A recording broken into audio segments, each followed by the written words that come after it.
Hello दोस्तों, हमारे YouTube channel में आप सभी का स्वागत है। इस वीडियो में हम वायर एंड केबल स्टॉक्स के ऊपर डिस्कशन करने वाले हैं। आज के दिन इस सेक्टर के लगभग सभी स्टॉक्स में काफ़ी भयंकर गिरावटें देखने को मिली हैं। तकरीबन 20% की गिरावटें आई हैं आज के दिन कुछ पॉपुलर वायर एंड केबल के स्टॉक्स में। गिरावट के पीछे रीजंस क्या है ये हम लोग काफ़ी डिटेल में समझेंगे। साथ ही साथ इन कंपनीज के जो CMD हैं इन्होंने क्या कुछ चीज़ें कहे हैं वो भी डिस्कस करने वाले हैं। चलो वीडियो को शुरू करते हैं और सभी से रिक्वेस्ट होगी कि चैनल पर नए हो तो सब्सक्राइब जरूर से कर लेना। हम लोग 10,000 सब्सक्राइबर्स के नज़दीक पहुंच चुके हैं। जल्द से जल्द इस टारगेट को अचीव करवाने में हमारी मदद करें। अब देखो यहाँ पर अगर हम गिरावट की बात करें तो सबसे पहले देखो KEI इंडस्ट्रीज के शेयर में आज के दिन 20% से भी ज़्यादा की गिरावटें देखने को मिली है। 21.3% की लॉस के साथ स्टॉक की क्लोजिंग हुई है। भाई साहब बहुत ही बुरी तरह से आज के दिन इस शेयर में गिरावटें देखने को मिली हैं। फिर यहाँ पे हम बात करें पॉलीकैब की, जो कि इंडिया के अंदर सबसे बड़ी कंपनी है वायर एंड केबल के सेगमेंट में।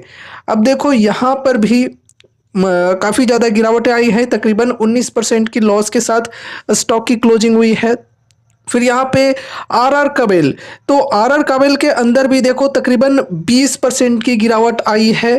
ठीक है, एक स्मॉल कैप कंपनी है जो कि वायर एंड केबल के सेक्टर से बिलोंग करती है।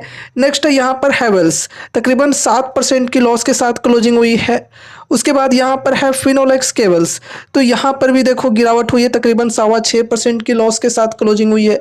तो लगभग सभी जो वायर एंड केबल सेक्टर से बिलोंग करने वाले स्टॉक्स हैं उनमें हमें गिरावटें देखने को मिली हैं। और स्पेशली यहाँ पर अगर हम बात करें जो कुछ पॉपुलर कंपनीज हैं like RR cables and Polycab, फिर KEI इंडस्ट्रीज, इनके अंदर तो यार तकरीबन 20% की गिरावटें आई हैं। अब चलो गिरावट के पीछे रीजंस को समझते हैं। तो गिरावट के पीछे रीजन है एक बड़ी ग्रुप की एंट्री इस सेक्टर के अंदर। कौन सा ग्रुप है? आदित्य बिरला। आदित्य बिरला जो ग्रुप है ना, इन्हीं की एक कंपनी है अल्ट्राटेक सीमेंट। अब इस कंपनी की एंट्री हो रही है वायर एंड केबल्स के सेगमेंट में। ठीक है, तो इस वजह से वायर एंड केबल्स के अंदर जो कंपनीज काम करती हैं उनके लिए डेफिनेटली एक बड़ी कंपटीशन होगी। तो इस वजह से आज के दिन वायर एंड केबल से रिलेटेड जो स्टॉक्स हैं उनमें काफ़ी ज़्यादा सेलिंग प्रेशर देखने को मिली है। यहाँ पर देखो कई जरिए shares of wires and cables manufacturers KEI Industries Limited, Polycab India Limited and RR Kabel Limited are down 18%, 15% and 12% respectively after India's largest cement company. ठीक है, लार्जेस्ट सीमेंट कंपनी है UltraTech Cement. Ultratech Cement Limited announced a foray into this space with an 1800 crore investment over the next 2 years। ठीक है, तो India की largest cement company UltraTech cement जो है इन्होंने अनाउंस किए हैं कि भाई साहब हम अब वायर एंड केबल्स के सेगमेंट में एंट्री लेने जा रहे हैं with an 1800 crore investment over the next 2 years. ठीक है, नेक्स्ट 2 ईयर्स में 1800 करोड़ की इन्वेस्टमेंट के साथ अल्ट्राटेक सीमेंट जो है ये वायर एंड केबल्स की इंडस्ट्री में भी एंट्री लेने जा रही है। तो ये अनाउंसमेंट हुई है। आगे देखो यहाँ पे KEI इंडस्ट्रीज के जो CMD हैं इन्होंने इस चीज़ को लेकर क्या कुछ चीज़ें कहे हैं वो समझते हैं।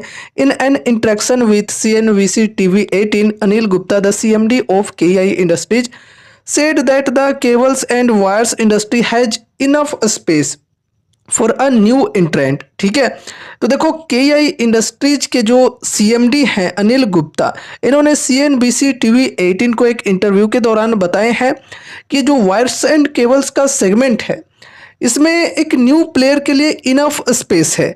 ठीक है, ये इन्होंने कहे हैं। आगे कही जा रही है and that he does not believe UltraTech will disrupt the market by slashing prices.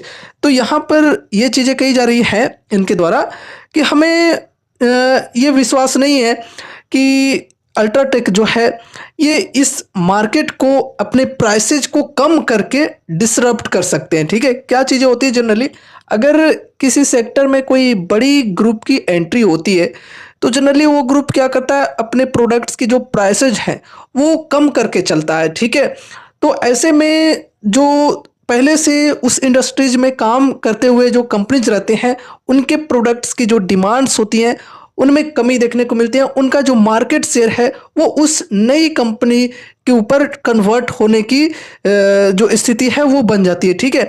और ऐसे में जो पहले से कंपनीज होती हैं उस सेक्टर के अंदर, उनको भी अपने प्राइसेज को कम करके चलना पड़ता है, मार्जिन्स को कम लेकर चलना पड़ता है। तो अब उस चीज़ से रिलेटेड यहाँ पर ये इन्होंने कहे हैं कि हमें ऐसा नहीं लगता है कि अल्ट्राटेक जो है ये वायर एंड केबल्स के मार्केट को डिसरप्ट कर सकते हैं अपने प्राइसेज को कम करके, ठीक है, प्राइसेज को काट कर, ये चीज़ें इन्होंने कहे हैं।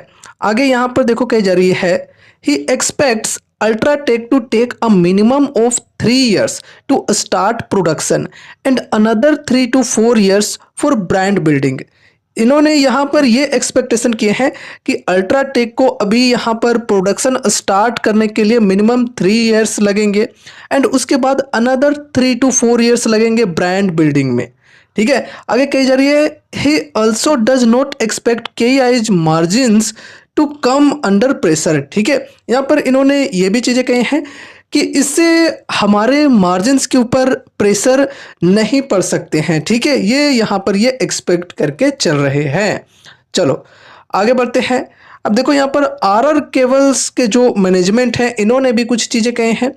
कही जा रही है, RR cables management also told CNBC TV 18 that Ultratek's entry into the market is not as bad as the market is fearing, ठीक है। जितना मार्केट डर रहा है उतना भी बुरा नहीं है, ये RR केबल्स के मैनेजमेंट का कहना है, ठीक है। तो ये कुछ चीज़ें कही गई है इन कंपनीज के CMD के द्वारा, ठीक है। अब देखो दोस्तों, यहाँ पे आदित्य बिरला ये जो ग्रुप है ना, ये छोटा मोटा ग्रुप नहीं है, काफ़ी बड़ा ग्रुप है एंड इनका जो बिजनेस है काफ़ी डाइवर्सिफाइड बिजनेस है।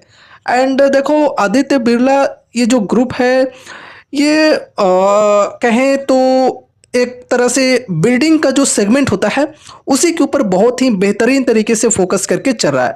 लाइक किसी बिल्डिंग को खड़ा करने के लिए सबसे पहले सीमेंट्स एंड जो छड़ वगैरह होते हैं उनकी ज़रूरत होती है, तो उन चीज़ों के अंदर ये ग्रुप काम करता है। फिर अगर बिल्डिंग खड़ा होकर तैयार हो जाता है तो वहाँ पर पेंट्स वगैरह का काम होता है, तो पेंट्स के अंदर भी एंट्री हो चुकी है इस ग्रुप की। एंड जब पेंट्स के अंदर एंट्री हुई थी तो उस वक्त पेंट्स वाले जो स्टॉक्स हैं उनके ऊपर हमें प्रेशर देखने को मिला था, वहाँ पर काफ़ी बुरी तरह से गिरावटें आई थी। एंड अब यहाँ पे देखो कोई भी बिल्डिंग्स के अंदर वायरिंग वगैरह की ज़रूरतें होती है, तो वायर्स एंड केबल्स के अंदर भी इस ग्रुप की एंट्री हमें देखने को मिल रही है, ठीक है। तो यहाँ पे थोड़ी सी कंपटीशन क्रिएट कर सकती है आदित्य बिरला ग्रुप जो है ये, लेकिन अभी देखो इतना जल्दी सब कुछ नहीं हो जाएगा, थोड़ा सा टाइम लगेगा, ठीक है। ये भी ध्यान में रखकर चलना है। एंड इस कंपटीशन से कैसे जो अदर कंपनीज हैं वो लड़ते हैं वो आगे देखा जाएगा, ठीक है। तो दोस्तों ये रही हमारी आज की वीडियो जिसमें हमने ये कुछ पॉपुलर जो वायर एंड केबल सेक्टर से बिलोंग करने वाले स्टॉक्स हैं इनके ऊपर डिस्कशन किए हैं। उम्मीद है कि इस वीडियो के माध्यम से आपको कुछ यूजफुल इन्फॉर्मेशंस मिलेंगे। तो वीडियो को लाइक करके चैनल को सब्सक्राइब कर देना और मिलते हैं अगले नए वीडियोज़ के साथ। तब तक के लिए बाय बाय।